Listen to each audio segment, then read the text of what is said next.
Bonjour à toutes et à tous et bienvenue pour parler de craft. Alors le craft, c'est un mot qui est plutôt vieux. On m'a dit de rester dans la lumière. C'est un mot qui est plutôt vieux parce que si on y regarde bien maintenant, on est en 2024, ça a commencé en 2009, ça a 15 ans. C'est vieux, n'est-ce pas hein? Alors il y a un peu moins longtemps, en 2011, j'avais lancé cette communauté Software Crafter qui aujourd'hui a presque 4800 membres. C'est plein, non? C'est des sujets qui ont fait du bruit. Et ça, c'est cool. Mais alors, en fait, c'est quoi le craft? Et est-ce qu'aujourd'hui, est-ce que c'est encore un sujet qui mérite qu'on en parle? Franchement, j'hésite. Hein. D'habitude, je ne sais pas si vous avez remarqué, mais j'en parlais presque jamais dans les conférences. Le craft, ce n'est pas mon sujet. C'est vraiment mon sujet dans ma vie, mais ce n'est pas le sujet dont je parle, parce que je préfère qu'on parle d'autre chose. Mais là, bon, le sujet a été choisi, donc je suis ravi d'en parler aujourd'hui. Est-ce que c'est encore important d'en parler? Et c'est ce qu'on va explorer ensemble. Donc vous me connaissez, Cyril, Arola. Arola, on est 120 passionnés et passionnés EES, fans de tous les trucs en DD. TDD, BDD, DDD, tout ça, et le legacy aussi. Et donc le craft, on le pousse même au-delà, même sur l'architecture. Et donc on aide nos clients à faire tout ça avec des formations. Il faut mettre Calliope maintenant, hein, c'est important, on est Calliope. On fait du conseil et des projets. Voilà, donc n'hésitez pas à faire appel à nous. Je fais du conseil moi-même, donc je peux travailler avec vous si vous le souhaitez. Je suis aussi auteur et co-auteur avec d'autres qui sont ici aussi de 2 livres, dont l'un qui sera ici, et il sera gagné tout à l'heure dans le deep dive qu'on fait cet après-midi avec mon collègue Marwan.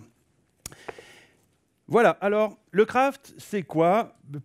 En fait, je vais vous proposer de raconter une histoire de différentes façons, et en particulier de la façon dont je l'ai vécue, puis ensuite de différentes autres façons. Et la façon dont je l'ai vécue, donc ça commence il y a bien longtemps, il y a très longtemps même, peut-être certains et certaines d'entre vous n'étaient pas nés, en 1999, là, ce que j'appelle l'époque obscure du développement logiciel. C'était une époque où la complexité régnait en maître, avec de la complexité que les vendeurs nous donnaient et qui en plus était cool. La complexité, c'était cool. Vous connaissez encore des collègues qui pensent que plus c'est complexe, plus c'est cool? Il y en a encore, hein, je crois. Ouais, voilà, merci. Et puis donc, on faisait des plannings de longue durée, 3 mois, 6 mois, c'était cool en fait. On pouvait des fois ne rien faire et ça se voyait pas trop parce qu'on faisait les comptes tous les 3 mois ou tous les...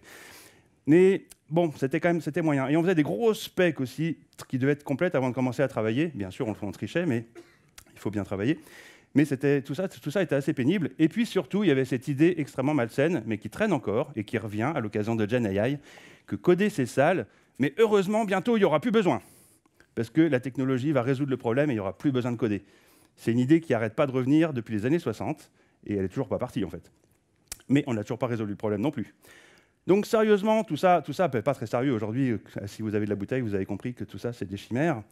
Mais il y avait une autre idée aussi qui va avec, c'est que donc il faut quitter le développement très vite. Et que donc le but du jeu, c'est de coder un peu, 2 ans, et devenir chef de projet, et puis passer à autre chose assez vite pour avoir une vraie carrière.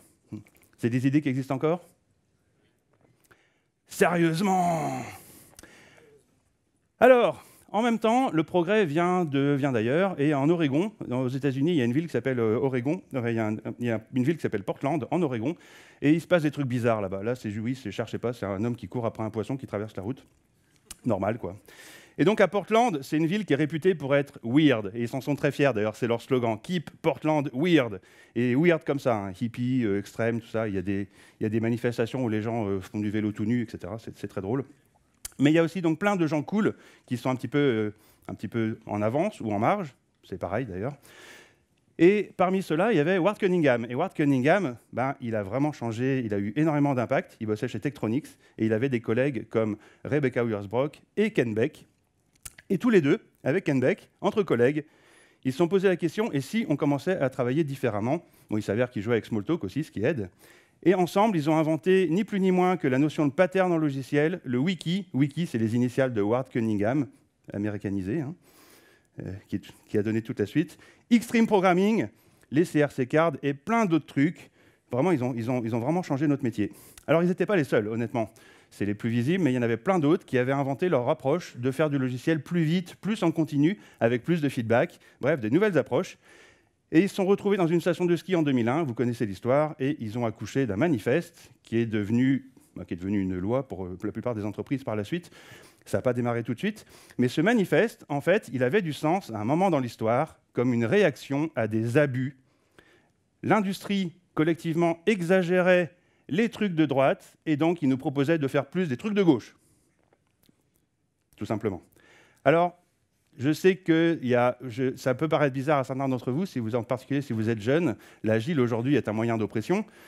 Enfin, c'est devenu ça dans beaucoup de contextes, donc ça vous paraît bizarre, mais pour moi en tout cas, et pour les gens de cette époque, ça nous a sauvé la vie d'avoir des méthodes enfin fraîches, légères et rapides par rapport à toutes les hérésies préalables.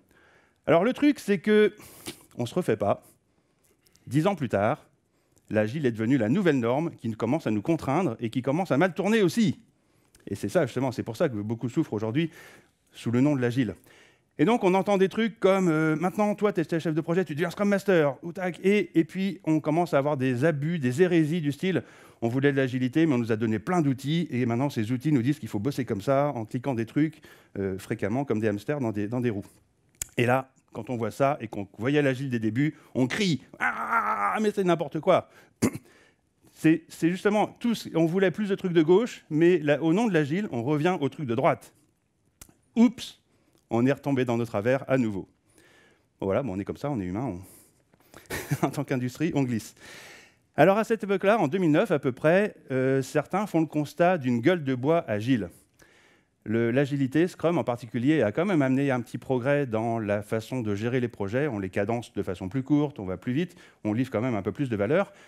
Mais le code résultant s'empile. On crée du code et on met du code par-dessus du code et on finit avec un tas de code. Et ça, un tas de code, bah, ça devient un nouveau poison. On est écroulé dessous, on n'arrive plus à le maintenir. C'est pénible, donc c'est vraiment la gueule de bois agile. Désolé pour l'image, c'est pas très joli, mais c'est Sandro Mancuso qui le dit, c'est pas moi, mais son image est très parlante. Et donc là, on est en 2009, et Sandro et Robert Cécile Martin s'indignent de l'idée que le code ne compte pas. En parlant de l'agile, on a oublié de parler du code. L'agile, ce n'était pas que la gestion de projet, c'était aussi des techniques de code. Et donc, il faut remettre l'accent sur le code. Et donc, justement, ce monsieur, Robert Martin, qui aujourd'hui, malheureusement, est devenu un peu infréquentable, mais en 2009, il a eu la bonne idée de se dire, de rappeler, et il était très visible, donc il a aidé pour ça, la qualité de code, ça compte, les techniques de code, c'est important. Et donc, il a créé un manifeste, le manifeste Craftsmanship Manifesto, qui, lui, vient corriger les défauts du manifeste d'avant. Vous le suivez ? C'est ça le truc. Et donc ce manifeste, en gros, nous dit que les pratiques d'ingénierie, ça compte toujours. Mais donc ce manifeste, encore une fois, c'est un manifeste en 2009 qui vise à corriger des abus et des dérives en 2009. Donc si je récapitule l'histoire jusque-là, le Softwarecraft de 2009, c'est avant tout une réaction face à des abus en 2009, des abus qui étaient eux-mêmes la dérive des abus de 2001. Donc finalement, le craft, c'est une réaction à une réaction qui était sans doute encore déjà une réaction à quelque chose d'avant, mais j'étais pas né pour vous le raconter. Donc en fait, c'est comme ça que l'industrie se définit. C'est un peu comme dans l'art, chaque mouvement se définit par rejet de ce qui précède. Alors aujourd'hui, on est en 2024, et donc cette histoire, c'est important de la mettre en lumière, parce que est-ce que c'est encore important, toute cette histoire, aujourd'hui ? Ben, l'important, c'est de regarder qu'est-ce qu'on fait mal aujourd'hui, de quoi on abuse aujourd'hui, c'est quoi nos dérives d'aujourd'hui, et il nous faudra le manifeste qui va bien en face. Alors, de ce manifeste donc, est né un mouvement, le manifeste agile, le mouvement Craft, le Software Craftsmanship. Alors, il avait un problème, ce nom, c'est qu'il avait man dans le nom, donc on a rapidement retiré le man, donc on dit Craft. En plus, ça va mieux pour tout le monde, parce que c'est dur à prononcer quand même. Vous avez essayé de prononcer Craftsmanship, vraiment ? Essayez à voix haute, là. Craftsmanship, il y a un S au milieu en plus, hein, c'est pénible. Craftsmanships, craftsmanshism, bon. Bref. C'est pas facile. Entre parenthèses, si vous voulez tester les communautés, lesquelles sont inclusives ou pas, testez si c'est ceux qui continuent d'insister à dire craftsmanship, c'est que c'est un peu moins inclusif que d'autres. Alors, on a des slogans dans le craft, c'est lever le niveau, essayer d'être meilleur, progresser. Et on dit aussi, par exemple, que faire du code qui marche, c'est vraiment le strict minimum, mais ça ne suffit pas. Donc c'est un truc à redire. À la fin, dans le CPU, ça ne changera rien, mais pour nous, ça change tout. Et on veut du code qui a des qualités bien supérieures que juste fonctionner. Bon, fonctionner, c'est déjà bien quand même. Hein. Et donc il y a des slogans comme « il faut construire la bonne chose et il faut la construire bien ». C'est le deuxième point, le craft, la construire bien. Donc ça veut dire prendre soin de nous pour l'avenir, et de nos collègues, évidemment, mais nous aussi. Hein, dans 3 semaines, on sera comme un collègue qui découvre ce qu'on a fait. Hein. Donc le contraire du craft, finalement, à ce niveau, c'est la programmation par coïncidence. C'est clic, clic, clic, clic, clic. Oh, tiens, ça tombe en marche. J'y touche plus parce que je ne sais pas pourquoi ça marche, mais ça marche. C'est le manque de maîtrise. OK ? Ouais. Alors tout ça, aujourd'hui, si je le présente à des clients, ce n'est pas cette histoire-là que je vais leur raconter, tout le monde s'en fout. je vais plutôt insister sur le craft, c'est les moyens au service de buts, et ces buts désirables, bien sûr, c'est les bénéfices économiques qu'on cherche à avoir avec du logiciel. Et donc on retrouvera les métriques d'Aura, bien sûr, et puis d'autres trucs, et aussi la notion de sobriété numérique, bien sûr, est dedans. Quand on fait durer un logiciel plus longtemps, qui coûte moins cher à maintenir, il est plus facile à évoluer, on aura moins de faillites logicielles. Tout ça c'est naturellement green. Alors, l'acceptation la plus fréquente du craft, quand même, dans la tête de tous les gens qu'on croise, c'est que le craft comme une boîte à outils. Ce n'est pas la définition, mais c'est la définition qui va finir par gagner, d'ailleurs. C'est une boîte à outils soigneusement sélectionnée en 2009. Alors, ces pratiques, les voilà en vrac, vous les connaissez plus ou moins toutes. On a bien sûr tous les trucs en DD, les TDD, etc. Je ne vais pas les présenter ici, maintenant, ce n'est pas le moment. Mais donc tout ce qui est clean code, DDD, continuous delivery, FP, functional programming, rapidement été dedans. En tout cas, c'est ma vision. Et alors, toutes ces pratiques, ce qu'elles ont en commun, et c'est ça qui est intéressant, c'est quand même que quand on les a découvertes, elles semblaient hérétiques. C'était une vraie hérésie. Hérésie comme oh my god, c'est pas possible, c'est pas sérieux, c'est complètement stupide de faire ça. Prenons un exemple d'ailleurs, premier exemple sur les tests. Traditionnellement, quand j'étais petit, on pouvait tester un truc que quand le truc était là. Sinon, comment on peut tester un truc qui n'existe pas encore? Et là, il y avait Ken Beck et Ward Cunningham qui arrivent et qui disent qu'on va commencer par des tests d'un truc qui n'existe pas. Oh my god, c'est n'importe quoi! Vous avez encore des collègues qui... Ça arrive, ce genre de surprise, tout le monde l'aura. Et c'est normal, c'est très sain d'ailleurs. Entre parenthèses, le progrès, c'est quand on doit faire un deuil à une idée évidente qui en fait n'est pas évidente et que même on n'en veut plus. Donc finalement, justement, ce déclic, c'est de comprendre que finalement, le test qui ne passe pas de TDD, c'est en fait la clarification de ce qu'on cherche à atteindre. En fait, c'est l'honnêteté de se dire, voilà mon but, un petit bout de but, et ensuite je vais le faire. Et je vais le faire au plus bête. Et donc la partie verte, c'est la partie bête de TDD. Le rouge, c'est on réfléchit à ce qu'on veut, on pense valeur. Le vert, on code plutôt bêtement. Et le refactor, c'est la partie intelligente de coder. C'est la partie où vous utilisez tout votre savoir-faire de conception logicielle. Et donc le troisième, là, il est vaste, hein, c'est immense. Et c'est celui qui mérite d'étoffer en permanence en apprenant plus de patterns, etc. Alors si vous voulez, pour votre équipe et vos collègues, si vous voulez juste évaluer où vous en êtes sur TDD, voilà, TDD, donc évidemment, le niveau 0, c'est no fucking test. Le niveau presque 0, c'est on teste après. Mais là, vous savez que c'est ultra désagréable. Et si vous faites ça, vous avez envie d'abandonner et de dire que c'est naze et c'est nul. C'est horrible, tester après. Hein. Tester d'abord, c'est déjà un progrès, mais c'est toujours pas TDD. Pour faire du TDD, il manque quoi? C'est quoi la différence avec le dernier? C'est la troisième étape, voilà, le refactor, où on fait de la conception. C'est une étape d'ailleurs qui est en boucle et on devrait aussi faire des sessions de refactoring tous les mois, tous les 3 mois, tous les ans, pour faire le point sur tout ce qu'on a accumulé sur cette période. Alors, comme c'est des pratiques exigeantes, pour tenir la durée et pour ne pas abandonner, c'est mieux de le faire à plusieurs, et à minimum à 2. Alors aujourd'hui, avec le Gen AI, on peut commencer à faire à 2 avec un robot. Ça marche pas mal, c'est des choses qu'on explore chez Arola, et ça marche.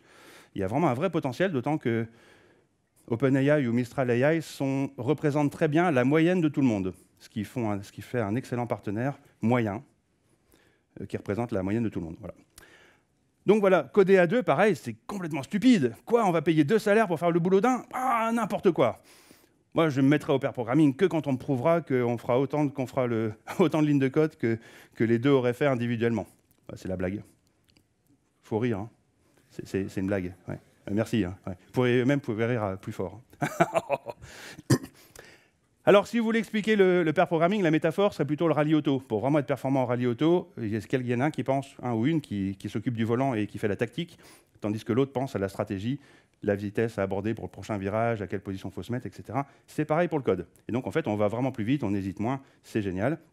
C'est tellement génial que Woody Zuil, qui était ici à Devox pour parler de 2 sujets favoris, mais l'un, c'est le mob programming, qu'il appelle aujourd'hui teaming.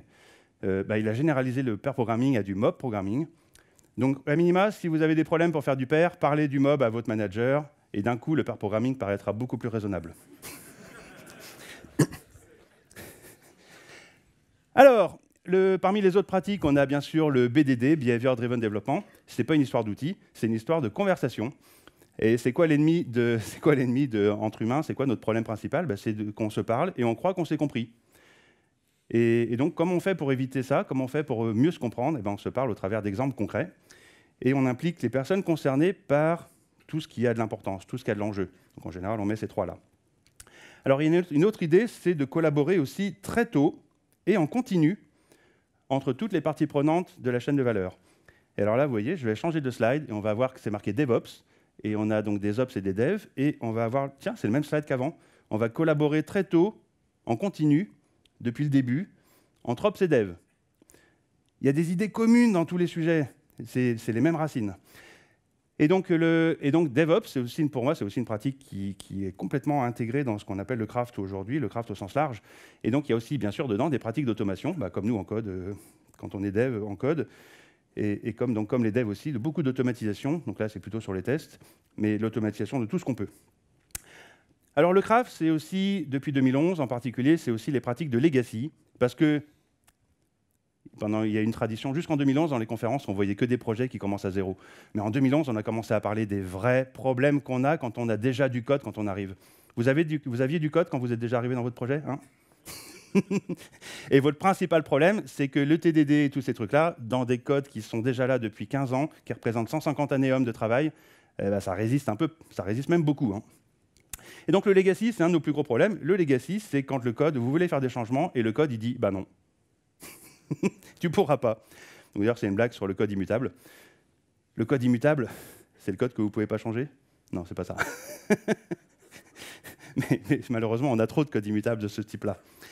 Alors le legacy, il ne faut pas s'y méprendre, ce n'est pas qu'une histoire de code, c'est aussi une histoire de mindset. Et donc si on n'a pas un mindset plus moderne, plus qualitatif, tous les jours, vous allez continuer d'en faire du code legacy. Et c'est votre mindset qui vous bloque. Alors, il y a plein d'autres sujets dans le craft. On y met bien sûr aussi Domain Driven Design, qui est aussi extrêmement utile pour faire des archives modulaires. Donc, on y retrouvera les diagrammes de patates. Et c'est extrêmement utile aussi pour faire des modernisations d'existants progressives. Parce qu'on veut évidemment, on ne veut pas réécrire tout. Et donc, qui dit progressif dit qu'il nous faut compartimenter le système d'une façon intelligente, sur laquelle on pourra dire là, je ne touche pas, je laisse tel quel, je ferai du ad hoc quand il y a besoin, mais là, par contre, il y a une ambition très forte, je vais réécrire. Ça, j'ai mis sous test et j'arrive à isoler dans des tests unitaires, je peux l'extraire, ou bien en lib, ou bien en microservice, ça, j'externalise, etc., et de faire ça progressivement. Et donc, bien sûr, les bandits de contexte, les domaines métiers sont d'excellents candidats pour tout ça. Malheureusement, ce n'est encore pas l'objet de cette session, mais j'en parle avec plaisir, comme vous savez. Alors voilà, jusque-là, on a vu la boîte à outils, un aperçu de la boîte à outils craft, mais c'est très réducteur de réduire le craft à ça. Et d'un autre côté, que ça s'appelle craft ou autre chose, ça devait arriver. C'était incontournable que ça arrive. Pourquoi? Parce que les technologies, à partir de fin des années 90, les technologies avaient changé. Smalltalk était passé par là, on avait Java, on avait C#, on avait JavaScript aussi, mais on n'avait pas encore compris. Et donc, on avait du code qui était bien plus facile à écrire.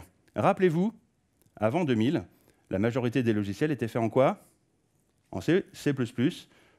L'assembleur, c'était fini quand même, mais on était sur des technos qui étaient extrêmement rigides. La gestion de la mémoire, pour ceux et celles qui ont connu, ça veut dire que la moitié de votre cerveau est occupée à penser gestion de la mémoire. La taxe était énorme. Bon, c'est un peu comme Docker aujourd'hui, vous voyez. Et donc, quand on est arrivé à des langages où la mémoire était automatique, comme Smalltalk, Java, C#, d'un coup, votre code il devient facile, vous pouvez le changer facilement. On a des refactoring en plus automatiques.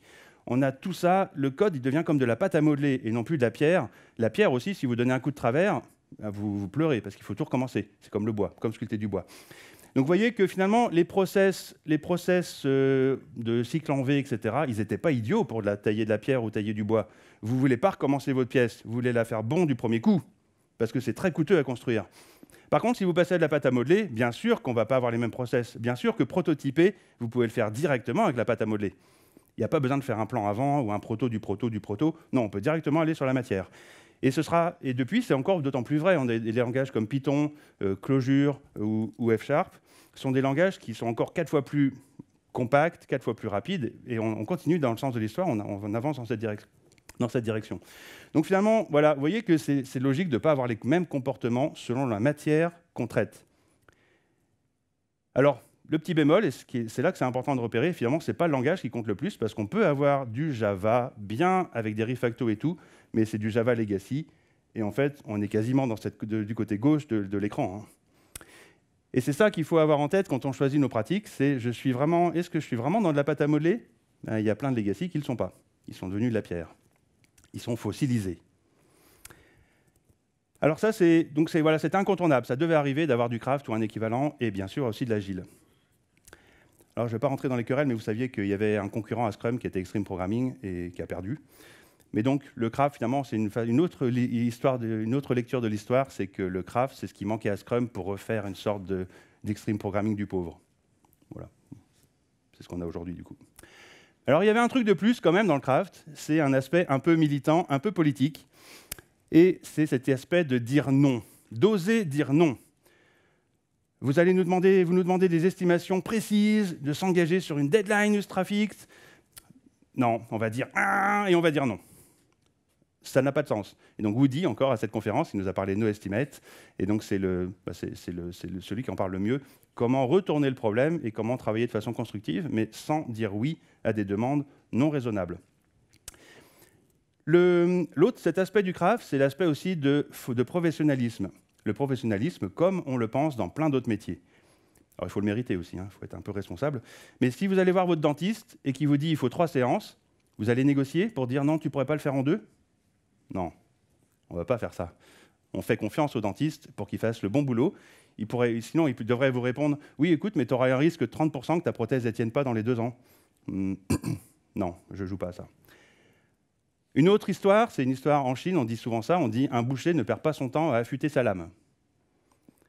Donc, la connaissance de nos outils, les bonnes pratiques, les tests, c'est économique pour nous et on n'a pas besoin de rendre des comptes sur cet usage. C'est bon pour notre métier, c'est bon pour nos clients, c'est bon pour ceux qui nous payent.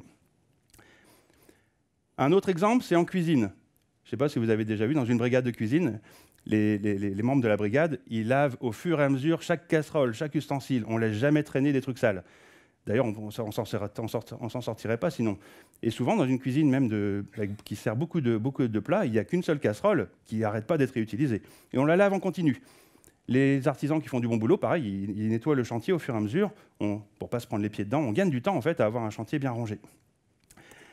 La dernière comparaison avec d'autres métiers, c'est tout ce qui est danger, bien sûr. Ici, ça a du sens de prendre du temps, de mettre son casque et de s'assurer que le harnais, etc., parce que la grande hauteur est dangereuse. Et dans le code, c'est un petit peu la même chose. Le danger est plus ou moins grand, mais parfois, il y a du danger et du risque aussi. Le principal risque dans notre métier, c'est de rendre la vie des gens misérable en faisant des logiciels qui rendent les gens malheureux quand ils s'en servent, entre parenthèses. On est responsable aussi là-dessus. Alors la métaphore qui va bien, et que je trouve qui est vraiment pertinente, c'est que le test et le refactor dans notre industrie, c'est l'équivalent de l'hygiène et de la sécurité dans la plupart des autres. Ça résonne? On accepte ça? C'est quelque chose vraiment qu'il faut défendre. Alors le problème de notre métier et de notre industrie, c'est qu'on est dans une industrie de fast fashion, un peu comme Zara et des marques comme ça. Dans des technos qui changent tout le temps, pensez notamment à l'univers front-end, mais pas que. Et donc c'est un petit peu, ça fait peur en même temps. Je connais des gens qui vont quitter notre métier parce qu'ils en ont marre de réapprendre tout le temps tout. Et c'est vrai que c'est flippant. Alors est-ce qu'il faut vraiment réapprendre tout le temps tout? Les technos, il y a une part de techno qu'il faut toujours réapprendre, mais c'est un petit peu la surface de la techno, parce qu'en profondeur, il y a quand même plein de trucs réutilisables. Et je vais en citer quelques-uns, c'est vraiment pas exhaustif, et ça ne sert à rien d'être conscient de ça, mais c'est important pour se rassurer à minima de faire le point qu'il y a plein d'attitudes qui sont evergreen, c'est-à-dire qu'elles ne périment pas. Et ces attitudes, typiques du craft, elles restent pertinentes, et je suis sûr qu'elles resteront pertinentes bien au-delà de votre retraite et de la mienne. Une première, c'est de penser que ce qu'on appelle le système, ce n'est pas que du logiciel, c'est aussi les humains qui le composent. Vous faites partie de votre système d'information. Ouais, c'est très clair, hein, les équipes font partie du système. Donc c'est une sorte de cyborg, mi-homme, mi-machine. Et donc la conséquence, c'est quoi? C'est que tous les choix qu'on prend, ils impliqueront des considérations d'humains. C'est quoi nos compétences, nos maturités, comment on est organisé? Et donc on va parler socio-technique, et pas seulement architecture technique. Ça, c'est bien compris aujourd'hui. Il y a des livres à la mode comme Team Topologist qui le développent, etc. Donc ça, c'est une attitude qu'il faut bien piger. Et si vous avez des collègues qui refusent ça, ben, la collaboration sera déjà difficile. Ou des managers qui réfutent ça, ce sera difficile. Une autre idée, c'est l'idée de baby step. C'est l'humilité. Je fais des petits pas qui me permettent d'apprendre progressivement. Ça, on a bien compris, ça venait de l'agile.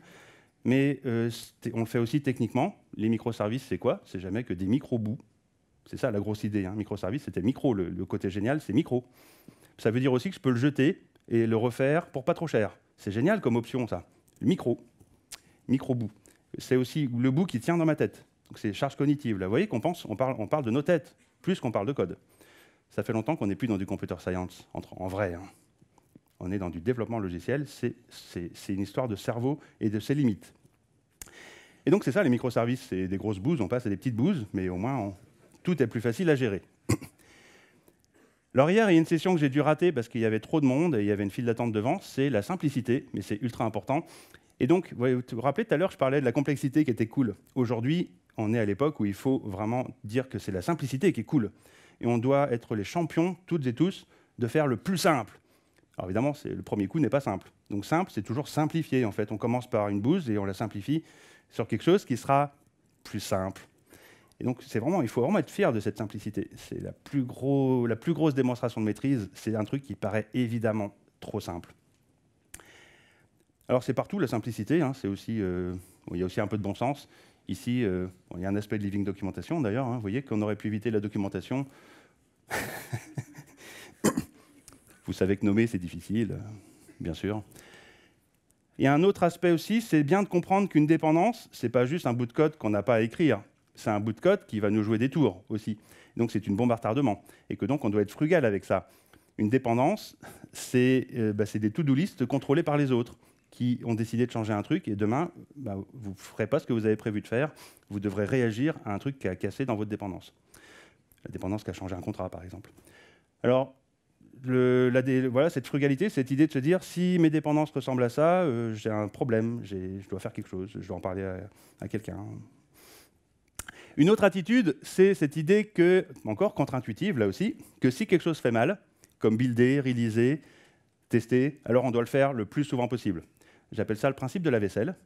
C'est beaucoup plus facile de faire la vaisselle entre chaque plat, presque, quand elle est encore bien fraîche, un petit coup d'eau, tout part tout de suite, que quand vous attendez 3 semaines, tout est sec, et c'est empilé, et c'est horrible. Et au passage, vous devenez meilleur. Donc ça rejoindra des principes de Lean, où si on fait un truc fréquemment, on l'améliore et on réduit son coût, le coût de transaction, et ça développe des tas de nouveaux effets super, super intéressants. Ça compound, en fait, ça devient ultra vertueux. Mais historiquement, en 2000, tester, ça semblait impossible de tester, et déployer en continu, alors c'était complètement idiot. Et pourtant, c'est ce qu'on a fait en tant qu'industrie, et qu'on l'a fait incroyablement vite, et notamment avec Continuous Delivery. C'était des idées qui étaient vraiment stupides quand elles sont arrivées. Quand j'ai entendu parler de ça, oh, mais comment? Hérétique.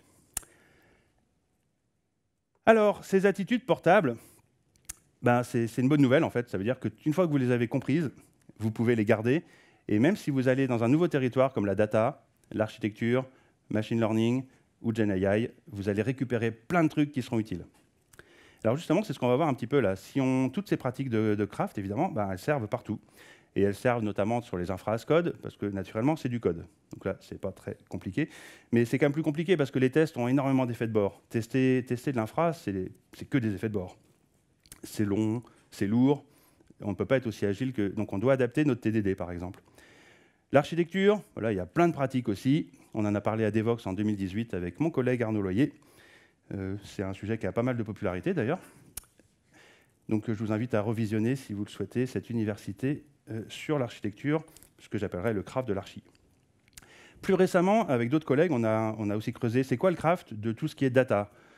Et alors le data, il y a une particularité intéressante, c'est que dans le développement généraliste, on manipule du code et qui manipule des données, mais les données, en fait, on ne s'en occupe pas trop. Les données, c'est ce que les utilisateurs saisiront dans les formulaires, etc. Mais on s'intéresse qu'au craft, que le craft s'intéresse que à la partie code. Et ce qui est intéressant avec tout ce qui est data, c'est qu'on retrouve le couple entier et on doit avoir la même attention pour les deux côtés. Comment crafter le code, certes, mais aussi comment crafter les données. Et en particulier, par exemple, comment tester des données. Ouais, tester des données. On teste les données. Et il y a des frameworks pour ça, avec des assertions statistiques pour beaucoup, mais pas que. Et donc, vous avez tout un paquet d'outils pour tester des données exactement comme on testerait du code.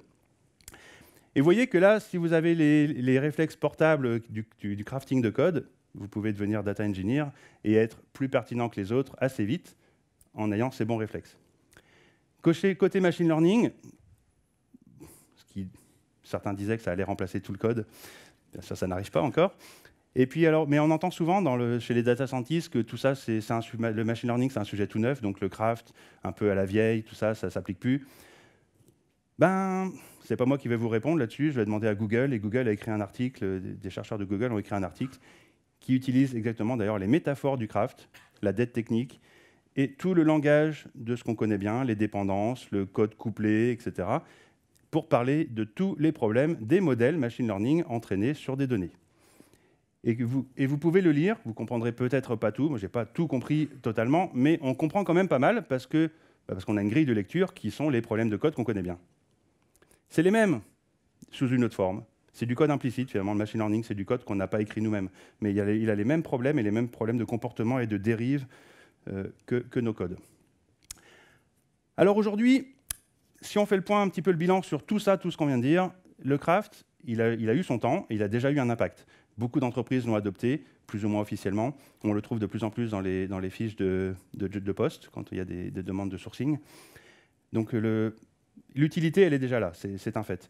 Est-ce qu'on a besoin de continuer à parler de craft? Bon, je pense que le mot va continuer, hein, les mots ne meurent jamais, mais ils finiront par dire autre chose que ce qu'ils voulaient, exactement comme l'agile. Donc on va faire gaffe. Et en fait, ce mouvement est déjà commencé, puisqu'on a déjà commencé à voir les abus du craft. Et à Rolla, on était au début, on était les premiers aussi, peut-être à en abuser, mais on a vu aussi la plupart des abus, et on a été les premiers aussi à alerter sur ces abus. Et les abus du craft, c'est important d'en parler aujourd'hui, et je pense que vous êtes aussi venus pour ça. Et donc, qu'est-ce qu'on a comme abus dans le craft, comme dérive du craft en lui-même? Alors, le premier, c'est le dogmatisme. Bon, je ne citerai personne, évidemment, mais il y a le dogmatisme, dire c'est la seule façon de faire, vous devez faire ça religieusement. En fait, c'est même pas juste une dérive du craft, c'est même l'opposé d'une attitude du craft qui est de considérer qu'il n'y a pas de pratique meilleure que d'autres dans l'absolu, il n'y a que des pratiques pour un contexte donné. Je vais vous donner un exemple. Vous connaissez le DRY, Don't Repeat Yourself? Et vous êtes encore en train d'essayer de convaincre des collègues de l'utiliser, de l'appliquer. Mais il s'avère que quand on fait du domain-driven design à une certaine échelle, avec des bandits de contexte, on va aussi comprendre que DRY, à grande échelle, est un problème, puisque ça représente aussi du couplage. Et donc, on ne recommandera pas, entre contextes, on va recommander d'accepter un peu de duplication apparente pour avoir de l'autonomie entre les équipes. Et donc, en gros, vous voyez que dans l'intérieur d'un contexte, dans l'intérieur d'un service, par exemple, on voudra bien appliquer DRY. Mais à l'échelle du système entier, à l'échelle de l'architecture, on préférera sacrifier DRY et préférer autre chose pour l'autonomie des équipes, pour éviter le couplage. Et donc, on a une pratique et sa pratique opposée. Toutes les deux sont des bonnes pratiques dans des contextes différents. Et c'est quelque chose que vous allez retrouver tout le temps, partout. Tout est contextuel. Désolé, hein, les certitudes, on a du mal. Dès qu'on en trouve une, on essaie de s'accrocher, puis non, il n'y en a pas. Les pratiques. Donc c'est un exercice à faire d'ailleurs. Il n'y a pas de pratique universelle. Et donc à chaque fois que vous apprenez une pratique, il faudrait essayer d'apprendre, de faire un peu le point jusqu'où elle s'applique et jusqu'où elle ne s'applique pas. Et là, il y a dans le monde du craft, c'est une vieille idée. Hein. Dès 2012, on avait un exercice qui s'appelait le catmatique, parce que c'est le contraire du dogmatisme. Le contraire de dog, c'est cat. Donc le contraire de dogmatisme, c'est catmatisme, hein, n'est-ce pas? C'est évident. Hein. N'hésitez pas à rire aussi. Hein. Et donc cet exercice, comment ça marche? C'est vous prenez, je sais pas, un quart d'heure, 30 minutes, et avec des collègues, vous prenez la pratique préférée, votre pratique préférée, le truc que vous adorez, et vous essayez de trouver tous les contextes où il ne faut pas le faire. TDD, j'adore TDD. Dans quel cas il ne faut pas le faire? Et ça ne peut pas marcher? Bon, ça c'est facile, hein. Dans les cas où je ne sais même pas ce que je veux, je fais de l'exploratoire, là je vais bricoler du code, essayer de voir un peu ce que ça fait. Je ne peux même pas mettre un test en premier, puisque je ne sais pas encore bien ce que je veux. Ou des cas où tester est quasi impossible, mais encore. Mais il y a toujours des cas où on ne peut pas le faire. Et il faut vraiment en être conscient. Et bien sûr, dans le legacy, on ne pourra pas le faire exactement comme on voudrait le faire dans le cas général. Et c'est vrai de toutes les pratiques et de toutes les approches. OK, donc ça, c'est la première dérive, c'est le dogmatisme. On est d'accord là-dessus, c'est assez facile. Une autre, c'est l'élitisme, bien sûr. Et là, je suis sur scène, je suis coupable. L'élitisme, donc, c'est de se dire on va toujours être meilleur, meilleur, meilleur. Alors le truc, c'est que le but, c'est pas d'être meilleur que les autres, c'est d'être meilleur que moi d'avant. C'est comme ça qu'il faut penser. OK? J'essaye de progresser, mais c'est un combat vis-à-vis de moi-même. Et alors justement, c'est une autre valeur du craft, c'est qu'il faut faire le contraire. En fait, il faut aider, encourager, teacher. Il ne faut pas être un héros du craft, il faut être un champion qui aide les autres à grandir aussi sur leur propre chemin et à leur propre façon. C'est absolument pas pour dominer. Alors une dérive de craft aussi, c'est lié aux deux précédentes, dogmatisme et élitisme. C'est bien sûr que certains leaders du craft sont toxiques. J'en ai déjà mentionné un, américain. Il y en a d'autres, plus locaux aussi. Donc, méfiance avec ça. Il y a... Ouais. Faites gaffe. Donc, c'est intéressant de savoir reconnaître une communauté qui a un bon vibe ou pas. Et puis, s'il n'y a pas le bon vibe, il faut prendre la bonne conséquence, hein, la bonne décision qui va bien avec. Quit ou fire, si vous êtes en mesure de se débarrasser du problème. Il y a une dernière dérive que je trouve un peu plus subtile, mais qui me touche toujours un peu quand même, c'est la posture quand on est dans le craft, et c'est le cas aussi d'un peu nous tous à Devoxx aussi ici, c'est qu'on est quand même, on reste dans une éthique personnelle d'exécuter les bonnes idées des autres. Et ça c'est OK, hein, il n'y a aucun problème si c'est accepté et qu'on est vraiment content dans ce choix, mais c'est aussi un petit peu une sorte de carcan où on se pense, en tant qu'industrie, comme toujours, l'exécutant qui fait le code de l'idée de quelqu'un d'autre qui va s'enrichir avec. Et moi, ça me va assez bien, mais vous avez le droit aussi d'être quelqu'un qui a l'idée et qui va s'enrichir directement avec. Et donc, c'est cette idée que ce n'est pas parce que vous définissez crafter, etc., que l'entrepreneuriat n'est pas à votre portée. Vous avez le droit d'y penser, d'essayer. Et on n'est pas juste des compagnons qui feront les cathédrales décidées par l'Église, comme c'était le cas au Moyen-Âge. C'est une idée un petit peu, c'est une sorte de prison artificielle, mais je préfère la mettre sur la table, qu'on soit bien conscient que c'est... Je pense qu'on est nombreux à être un petit peu implicitement dans cette vision du monde. La dernière dérive du craft, oh non, il y en a d'autres en fait, j'oublie la procrastination aussi, c'est améliorer tout plutôt que de livrer le code et la valeur qu'on nous demande qui est trop ennuyeuse. C'est beaucoup plus marrant d'améliorer le code, d'améliorer la pipeline, d'améliorer... Hein. Qui n'a pas été coupable de ça déjà, hein. Donc la procrastination, c'est une grosse dérive du craft. C'est une des plus méchantes et perverses d'ailleurs.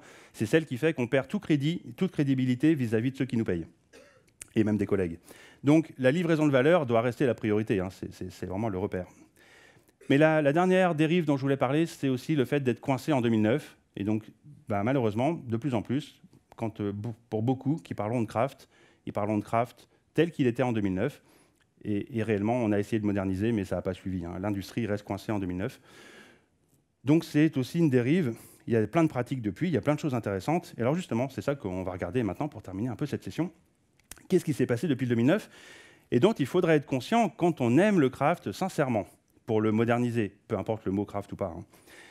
Et alors le danger, quand on regarde les nouveautés, c'est que si on a un petit peu de bouteille, un petit peu de recul, un petit peu d'ancienneté, et toutes les nouveautés ressemblent à des trucs qu'on connaît déjà. Oh ouais, c'est la même vieille chose qui a juste un nouveau nom. Et le problème, c'est que c'est majoritairement vrai.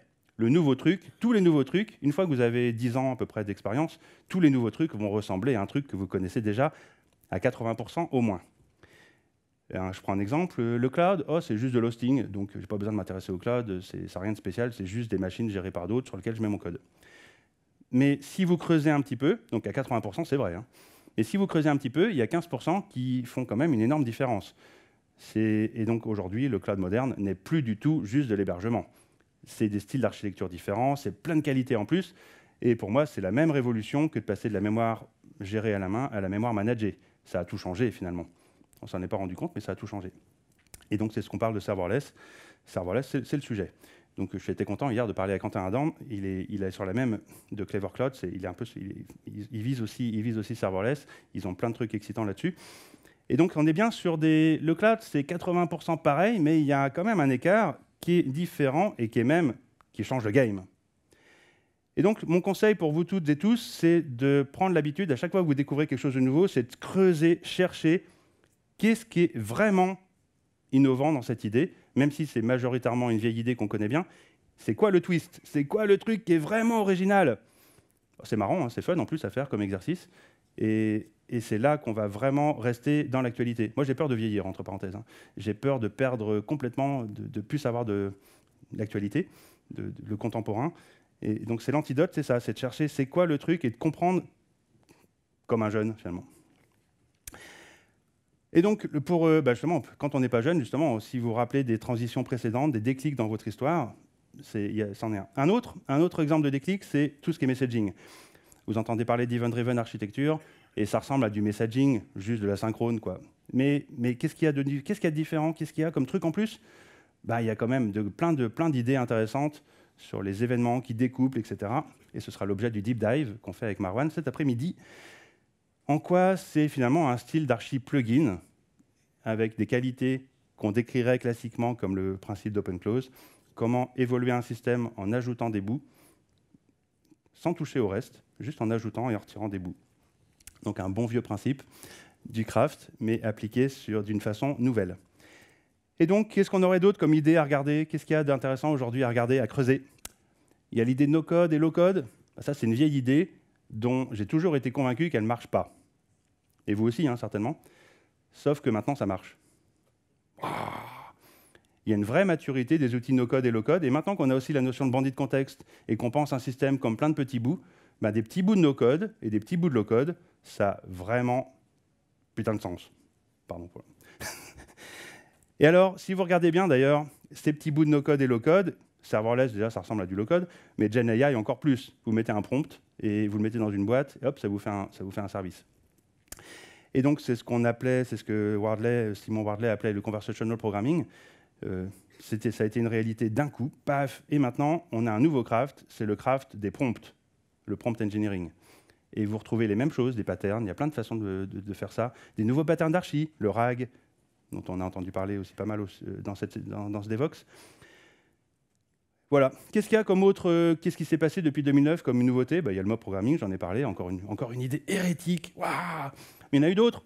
Le chaos engineering, foutre le bazar sur la prod exprès pour qu'elle casse, ou sur la pré-prod à minima.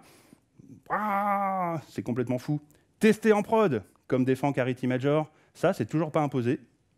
C'est encore une idée qui attend le moment où elle va sortir. Mais il y a la prod, il n'y en a qu'une, et donc c'est la seule sur laquelle on devrait vraiment tester. Et donc certains, vous savez que le futur est déjà là, et Carity Major en parle déjà, et tout existe. Hein. Il suffit de s'y intéresser. Donc voilà, le progrès, de toute façon, se fait toujours. Le futur, c'est toujours les trucs qui paraissent complètement débiles aujourd'hui.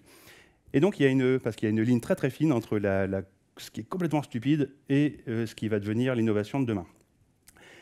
Alors, vous allez me pardonner un tout petite explication ici, un peu plus abstraite, mais finalement, tout ce qu'on a vu, les attitudes portables, les crafts qui étaient obligés d'arriver, etc., pourquoi tout ça? Parce qu'en fait, le vrai sujet qu'on a devant les yeux, c'est la complexité. On est passé d'un monde des années 80 où ce qu'on appelait une grosse application, c'était 200 000 lignes de C++. Aujourd'hui, ce qu'on appelle une grosse application ou un gros système, c'est plusieurs millions de lignes de code éparpillées entre des tonnes de bouts gérées par 50 ou 60 équipes. Et on y arrive, quand même. Et donc, on est arrivé, le vrai défi qu'on a, c'est pas toutes ces pratiques, c'est pas le craft, c'est pas l'agile, etc. Le vrai défi, c'est de passer d'un mode qu'on a appris à l'école, de gérer des systèmes qu'on peut décomposer, on peut définir une bonne solution et la faire, le comportement typique de l'ingénieur, un peu caricatural. On est passé de ce mode-là à un mode où on doit gérer des trucs complexes, c'est-à-dire qu'on ne peut même pas faire des études, ça ne sert à rien de faire des études compliquées de comment il faudrait le changer.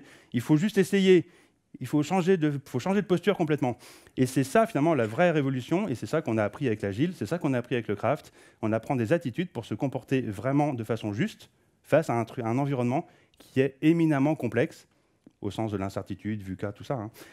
Et donc, ça rejoint, finalement, toutes ces pratiques de craft et d'agile, c'est notre nouveau système d'exploitation pour nos cerveaux à nous, pour nous comporter de façon plus juste, face à une énorme complexité autour de nous. Complexité humaine, hein, largement. Et donc, c'est complexe au sens de kinéphine. Hein. Je ne sais pas si ça, pour ceux et celles qui connaissent, je vous invite aussi à jeter un œil à tout ça. C'est la vraie explication de pourquoi tout ce qu'on a vu avant. Et d'ailleurs, au passage, Eric Evans, quand il a écrit le bouquin DDD, son sous-titre, c'était « La complexité au cœur du logiciel ». Et il avait raison. Waouh, bravo, ça faisait 20 ans. Donc il y a plein de nouveaux sujets aussi, si vous voulez creuser. Et donc le récap, c'est, puisqu'on conclut cette session, c'est important de connaître l'histoire pour remettre les choses dans leur contexte. L'agile, le craft, c'était comme Dada dans l'histoire de l'art. C'est des choses qui étaient utiles à un moment donné. Aujourd'hui, ça ne sert à rien de s'y attacher spécialement. Hein. C'était nécessaire à un moment. Je pense que c'est toujours utile d'investir dedans, mais faites gaffe à ne pas rester coincé en 2009. Et donc, préparez-vous à rester surpris par les nouveautés qui sont vraiment des nouveautés. Creusez pour voir ce qui est vraiment nouveau. À la fin, le craft, ça finira par dire des trucs différents pour différentes personnes. Ça, c'est sûr, donc c'est déjà écrit. Et donc, je vais terminer là-dessus. C'est si on vous dit on n'a pas le temps de faire de la qualité, ou tester, ça nous ralentit, ben, rappelez-leur que c'est parce qu'on ne fait pas justement suffisamment de pratiques de qualité qu'on n'a pas le temps de faire tout ce qu'on n'a pas le temps de faire le code qu'on doit faire. Merci de votre attention et bonne journée et bon DevOps.